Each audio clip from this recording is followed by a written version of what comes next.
Alright, so this is Silo 2025.1, and for this release we've added a couple new interesting features. The first one I'll show you is the new Lathe Modifier.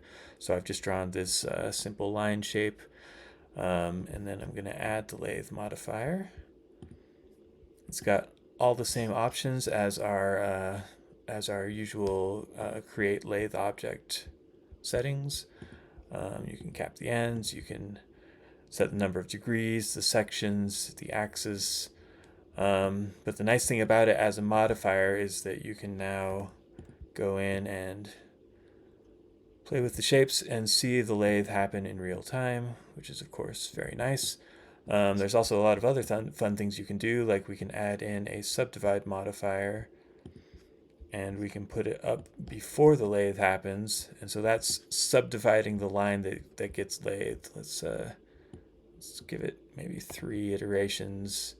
Let's do 2 iterations and some shape preservation. But then we can simply move the control points and have this smoother shape causing the lathe, and then we can just subdivide it afterwards, either by adding it or I'm just hitting C to subdivide. Get a nice smooth shape. We can also go ahead and add a shell at the end and get a nice thick shape. So that's a lot of fun to play with. I'll just delete this and let me open up the material editor to show you the next thing here.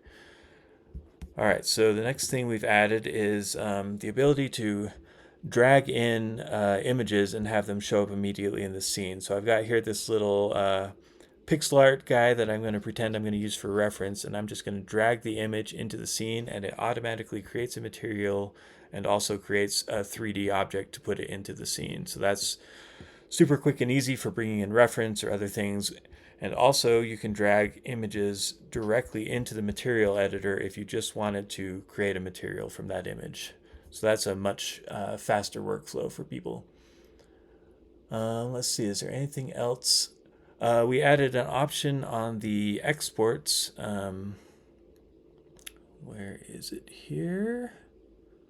Export scene. We've added options here where you can skip shapes. So if you've got shapes that are hidden or shapes that are wireframe, you can tell it to skip those shapes when you export. So you can, have things that are in your scene that you don't want to go into the final export, and you just hide them or make them wireframe, and then it will export everything else, which is super handy, especially if you're working with Milo and you only want certain things to come into the rendered scene.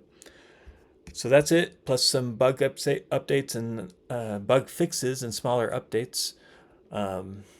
If you'd like to check out Silo, you can head over to neversender.com/silo, where there's a free trial.